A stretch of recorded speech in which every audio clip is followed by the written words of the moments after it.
अम्मा 5,500 की तनख्वाह आ गई है हमारी। अम्मा तुम चिंता मत करो, हम जानते हैं कि पैसों का जरूरत है, तुम्हारा ऑपरेशन कराना है, हम आज ही शाम को पैसे अकाउंट में डाल देंगे ना तुम्हारा। 5,500 की तनख्वाह? शशांक, ये गार्ड क्या बोल रहा है? इसकी तनख्वाह सिर्फ 5,500 रुपए है। पर ऐसा तो हो ही नहीं सकता। सिक्योरिटी गार्ड की मिनिमम सैलरी 15,000 होती है हमारी कंपनी में, और इंक्रीमेंट के बाद तो 20,000 तक भी हो जाती है। तो ये क्या बातें कर रहा है कि 5,500 की तनख्वाह है? और शशांक, ये तो बताओ मुझे कि सिक्योरिटी गार्ड का काम तो गेट पे ड्यूटी करना होता है। ये हमारा गार्ड इस तरह से पोछा क्यों मार रहा है? ये काम तो सफाई कर्मचारियों के होते हैं ना, तो ये काम क्यों कर रहा है गार्ड? इसका जवाब दो जरा मुझे। सर, इसको ये सब करने के लिए हर्षिता मैडम ने बोला है, और मैंने उनको मना करा था कि सिक्योरिटी गार्ड से ये पोछे वाला काम मत करवाओ। लेकिन सर, हर्षिता मैडम ने मुझको भी धमकी दी है कि अगर तूने कुछ बोला ना तो तेरी नौकरी भी खा जाऊंगी। और सर, उन्हीं के डर से ये गार्ड यहाँ पोछा मार रहा है, क्योंकि उन्होंने इसको ऑर्डर दिया है कि पोछा लगा गेट पे। ठीक हो जाओगी अम्मा, रो मत, तुम्हारा बेटा जिंदा है ना, तुम्हें कुछ नहीं होने देगा, काम तो कर रहा है ना। अच्छा, तो ऐसी बात है। शशांक, अभी जो मीटिंग के लिए जा रहे थे वो पोस्टपोन कर रहा हूँ, बाद में चलेंगे। तुम जाकर इतना फर्दर डॉक्यूमेंटेशन देखो, बाकी मैं इस मैटर में जो हो सकता करता हूँ। और हाँ, तुमने अच्छा किया कि तुमने आवाज उठाई, तुमने अपना काम कर दिया। अब जब मैं तुम्हें बुलाऊंगा तब मीटिंग में चलेंगे, ठीक है? तुम जाओ। हाँ, हम अपना ध्यान रखते हैं बढ़िया से, काम भी अच्छे से करते हैं, कोई मेहनत वाला काम नहीं है। नहीं, चिंता मत करो, ठीक से खा लेना, ठीक है? और पैसा निकाल के डॉक्टर साहब को दे देना और ऑपरेशन करवा लेना। हाँ, रखते हैं अम्मा, नमस्ते। राहुल साहब नमस्ते। राहुल, ये फोन पर किससे बातें कर रहे थे? ये अम्मा से बात कर रहा था। माफ करिएगा, आज के बाद नहीं करूंगा, कसम से, नौकरी से मत निकालिएगा। ऐसी क्या जरूरी बात थी जो तुम ड्यूटी के वक्त अपनी माँ से बात कर रहे थे? ड्यूटी के बाद भी तो कर सकते थे, बोलो। वो अम्मा का ऑपरेशन करवाना है, एक बीमारी हो गई है, तो वही तनख्वाह मिली थी ना, तो अम्मा को बता रहे थे कि मिल गई है, शाम को भेज देंगे, ऑपरेशन करवा लेना है। यही बात बताने का माफी चाहते, आप नहीं करेंगे, कल बोल दिए ना, नहीं करेंगे आप बात आज के बाद कभी भी नहीं। कितनी तनख्वाह है ये? 5,500। यही तनख्वाह मिलती है तुम्हें हमेशा, है ना? जी। लो, मुझे पकड़ा हुआ तनख्वाह। ये अब हमारी है ना, काम की, ये पैसा मिल गया, अम्मा को भेजना है ना, तो आपको।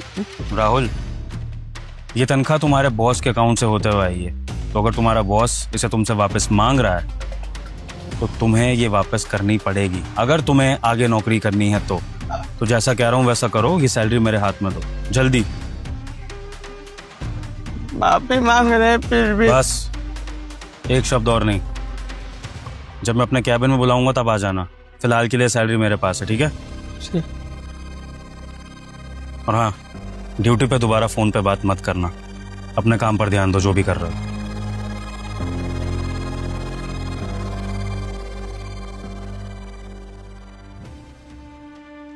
हेलो अम्मा, पैसा नहीं भेज पाएंगे शाम को। हाँ, वो मालिक लेके चले गए, सुन लिए थे, ऐसे बात कर रहे थे, काम कर रहे थे, गुस्सा किए, पैसा छीन के चले गए। आप देख रहे हैं, मांगेंगे पैसा भेजेंगे, चिंता मत करो।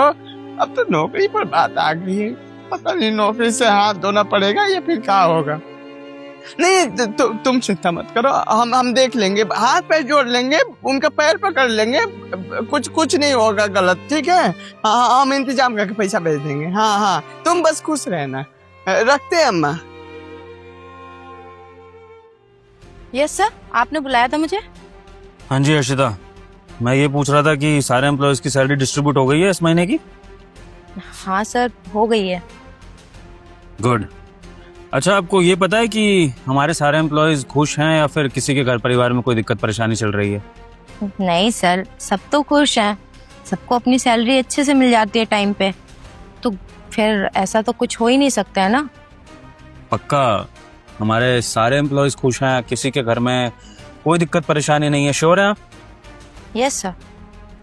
चलो, मैं अभी एक एम्प्लॉय को बुलाता हूँ जिसके बारे में मुझे पता लगा है कि उसके घर में कुछ दिक्कत परेशानियां हैं, जिसके बारे में शायद आपको नहीं पता।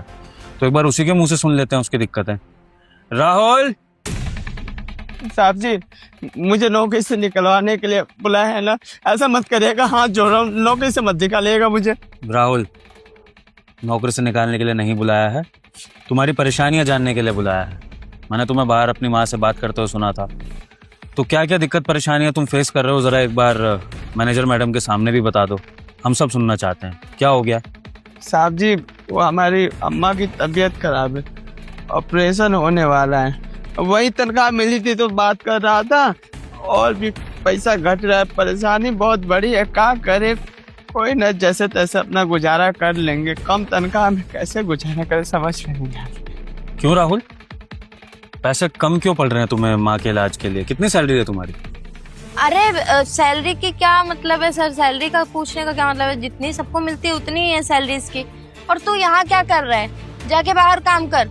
अशिता, आज के बाद कभी मुझे बीच में काटना मत, मैं बॉस हूँ तुम्हारा कोई भाई नहीं हूँ जो तुमने इस तरह से मुझे काट दिया। राहुल से कुछ पूछ रहा हूँ ना तो पूछने दो। राहुल, कितनी सैलरी है तुम्हारी? 5,500। ए, क्या बकवास कर रहा है तू? तेरा दिमाग तो नहीं खराब हो गया? झूठ क्यों बोल रहा है सर के सामने? 5,500 देती हूँ मैं तुझे, हाँ? पूरे 15,000 रुपए देती हूँ। सर ये झूठ बोल रहा है। मैडम जी, 15,000 रुपया हमारी तनख्वाह है, सपने में भी नहीं सोच सकता। जब से हम काम पर साहब जी लगे हैं, 5,500 की तनख्वाह मिलती, 15,000 कहाँ मिलते? झूठ आप क्यों बोल रहे हैं साहब के सामने? झूठ मैं बोल रही हूँ या झूठ तू बोल रहा है? कुछ भी बकवास किया जा रहा है। तुझे तो मैं आज बताऊंगी, नौकरी से ही निकलवा दूंगी तुझे। बकवास कर रहा है सर, ये झूठ बोल रहा है, ये मुझे पता नहीं क्यों फंसाने की कोशिश कर रहा है। मैडम जी बस करिए, अगर 15,000 की तनख्वाह हमारी होती तो ऐसे आके साहब के सामने रोता थोड़ी, माँ का ऑपरेशन करवा लेता। साहब जी ये हम कसम खा के बोल रहे हैं, हमें 5,500 की अपने अपने हाथों में लिया था ना, तनख्वाह आपके पास है ना, गिन लीजिए 5,500 रुपया। ड्रामेबाज, ड्रामा कम कर तू। तुम लोगों की ना यही हरकतें मुझे पसंद नहीं आती। तुम लोग झूठ बोलते हो, पैसे खा जाते हो, फिर बॉस के सामने उल्टा सीधा बोल के बड़े एम्प्लॉय को फंसा देते हो। इनफ, बहुत चिल्ला लिया आप दोनों ने। दोनों में से आप जो भी गलत हैं या सही हैं उसका पता लगेगा सबूत से। तो हर्षिता, आपके अकॉर्डिंग आपने राहुल को 15,000 रुपए दिए हैं और राहुल के अकॉर्डिंग उसको 5,500 रुपए मिलते हैं, ठीक है? और ये कैश मैंने खुद राहुल के हाथों से लिया है जो 5,500 रुपए है, ठीक है? लेकिन फिर भी हर्षिता, मैं आपसे सबूत जानना चाहता हूँ कि आपके पास क्या सबूत है कि आपने राहुल को 15,000 रुपए ही दिए हैं? हाँ, आपकी एटीएम ट्रांजैक्शन हम चेक कर सकते हैं। आप एक काम करिए, अपनी बैंक स्टेटमेंट निकाल के लाइए, उसमें पता लग जाएगा कि आपने एटीएम से विड्रॉल 15,000 करे हैं या 5,500 करे हैं राहुल को देने के लिए। लाइए। अब सर वो एक्चुअली मेरा कार्ड मैं घर पे भूल गई हूँ। तो ठीक है, फिर मैं काम करता हूँ, इस ऑफिस में हिडन सीसीटीवी कैमरे लगे हैं, मैं वो फुटेजेस चेक करता हूँ। हाँ, आप लोगों को इन हिडन सीसीटीवी कैमरे के बारे में पता नहीं होगा, ये मैंने सिक्योरिटी पर्पस से लगवाए थे। तो उन कैमराज में मुझे कुछ ना कुछ ऐसा सबूत मिलेगा जहां से ये पता लग जाएगा कि कौन झूठ बोल रहा है, कौन सच बोल रहा है। और ये बात आप दोनों याद रखना कि जो भी पकड़ा गया उसे तुरंत नौकरी से निकाल दिया जाएगा, रेड कार्ड कर दिया जाएगा, और आज के बाद वो किसी भी कॉर्पोरेट कंपनी में काम नहीं कर पाएगा। रुकिए आप लोग, अभी मैं फैसला कर देता हूँ। नहीं नहीं नहीं नहीं नहीं सर, नहीं, ऐसा मत करिए सर। वो मैंने लिए हैं पैसे राहुल की सैलरी में से। और किस खुशी में मैं शशिता जान सकता हूँ? सर मेरे पास एक वैलिड रीजन है सर। एक्चुअली मेरे ऊपर बहुत बड़ी प्रॉब्लम आ गई थी। मैंने एक पर्सनल लोन लिया था और उसकी ड्यू डेट थी। अगर मैं उसको नहीं चुकाती तो बहुत ज़्यादा प्रॉब्लम हो जाती। वो लोग शायद मेरे घर पे भी पहुंच जाते और मेरी फैमिली को सब कुछ पता चल जाता। तो बस इसीलिए मैंने इसकी सैलरी में से पैसे लिए थे। वाह मैडम, आपको लोन चुकानी थी ना, हमारे हक के पैसे मार के। हमारी अम्मा के बारे में आप नहीं सोची, बेचारी पिछले 6 महीने से बीमार है। डॉक्टर साहब बोल रहे थे कि ऑपरेशन नहीं होगा तो जान चली जाएगी, फिर भी एक एक दिन घुट घुट के जी रही थी। क्यों? पैसे भी ना। और यहाँ पर मेरे हक के पैसे अब मार रही है। आपको पता है अभी ऑपरेशन क्यों करवा रहे हैं? क्योंकि डॉक्टर साहब जवाब दे दिया ऑपरेशन नहीं हुआ तो तुम्हारी अम्मा गई। समझ रही है मेरे ऊपर क्या बीतती अम्मा के जाने के बाद? और अभी ये बात सुना कि आप मेरे हक के पैसे मार रही, तो मेरे ऊपर क्या बीत रही है, गरीब के ऊपर क्या बीत रही है, आप समझ रही हैं? बद्दुआ लगेगी आपको, बद्दुआ देख लीजिएगा। बस राहुल, तुम्हें इनको बद्दुआ देने की जरूरत नहीं है, क्योंकि जो बुरा करता है भगवान भी उसको कभी माफ नहीं करते हैं। अपने कर्मों का फल ये भुगतेंगे एक दिन। भले इनके ऊपर जो मर्जी परेशानी आ गई हो, लेकिन इनको कोई हक नहीं बनता कि ये किसी और के पैसे मारे। और हर्षिता, 1 लाख की सैलरी होने के बाद भी आपकी नीयत इतनी खराब थी कि आपने राहुल के पैसे काटे। तो सोचिए आपकी नीयत किस लेवल पे खराब होगी कि आप जितना भी पैसा कमा ले, आप दूसरों के पैसे पर नीयत खराब करेंगी। और ऐसे लोगों का कुछ नहीं हो सकता हर्षिता। पहली बात तो ये कि मैं आपको इस कंपनी से निकाल रहा हूँ। दूसरी बात ये कि आप राहुल के जितने भी पैसे पेंडिंग है अभी तक के, मुझे नहीं पता कितने भी हैं, वो सारे के सारे पैसे आप राहुल के अकाउंट में ट्रांसफर करेंगी अगले महीने एनी हाउ। और अगर ये पैसे राहुल के अकाउंट में नहीं पहुंचे तो FIR दर्ज होगी, पुलिस आपके घर पे आएगी, और फिर उसके बाद जो होगा उसके लिए मैं जिम्मेदार नहीं हूंगा। आपकी खुद की हरकतें आपको वहां पर पहुंचाएंगी, यानी कि जेल में, ठीक है।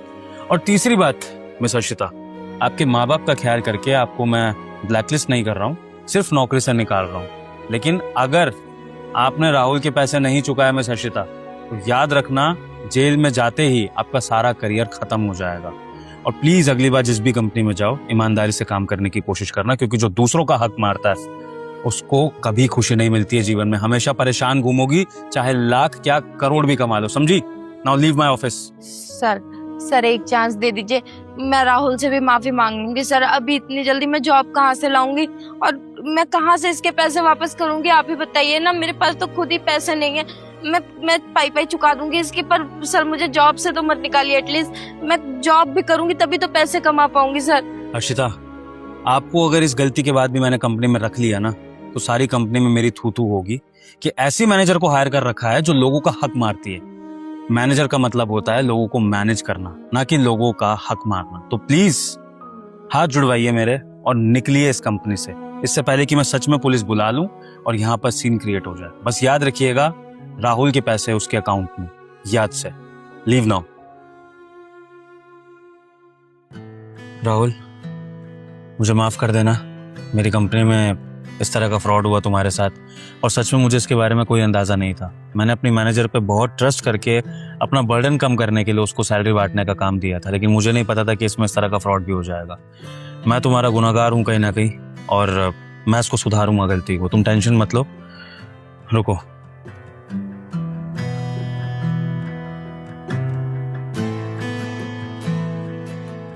ये जो सैलरी मैंने तुमसे ली थी और ये 50,000, ये रखो और अपनी माँ का इलाज शुरू करवाओ। और तुम्हारी माँ के इलाज के लिए जितना भी पैसा चाहिए होगा राहुल, वो सारा पैसा हमारी कंपनी देगी। और ये तुम्हारी सैलरी से अलग है, तुम्हारी सैलरी 15,000 तुम्हें अलग मिलती रहेगी। माँ के इलाज के लिए जितना पैसा चाहिए होगा वो हमारी कंपनी देगी एज अ कंपनसेशन, जो भी तुम्हारे साथ हुआ, ठीक है। जी शुक्रिया आपका। लेकिन राहुल एक बात ध्यान रखना, अगर इस कंपनी में कभी भी तुम्हारे साथ कुछ ऐसा हो जो तुम्हें सही ना लगे, तो उसके खिलाफ आवाज उठाना या मेरे पास आ जाना। लेकिन गलत पता होते हुए भी उसको सहना मत, क्योंकि सबसे पहले सहोगे तुम, फिर तुम्हारे घर वाले, और उसके बाद भले ही मैं तुम्हारे साथ इंसाफ कर दूं, लेकिन ऐसा ना हो कि इंसाफ करते करते इतनी देर हो जाए कि तुम बाद में रिग्रेट करो। तो आगे से तुम्हारे साथ किसी भी तरह का फ्रॉड तुम्हें लगे हो रहा है तो तुरंत आवाज उठाना या मुझे बोल देना, ठीक है। जी साहब जी, वो गांव में अम्मा की तबीयत खराब है ना, तो क्या हमें 10 दिन की छुट्टी मिल जाएगी? वहां पर रह के इलाज करवा देते तो अच्छा रहे। राहुल, कोई बोलने की बात ही नहीं है। 10 दिन तो क्या, तुम्हें पूरे 1 महीने की छुट्टी चाहिए तो जाओ, मेरी तरफ से तुम फ्री हो। जब तक तुम्हारी माँ ठीक नहीं हो जाती, स्टेबल नहीं हो जाती, तब तक तुम नौकरी पर मत आना, और तुम्हारी सैलरी तुम्हारे अकाउंट में पहुंच जाएगी, सैलरी भी नहीं कटेगी, ये भी मेरा वादा है, ठीक है। शुक्रिया, बहुत बहुत शुक्रिया। हम चलते हैं। हाँ, फटाफट से गाँव निकल जाओ।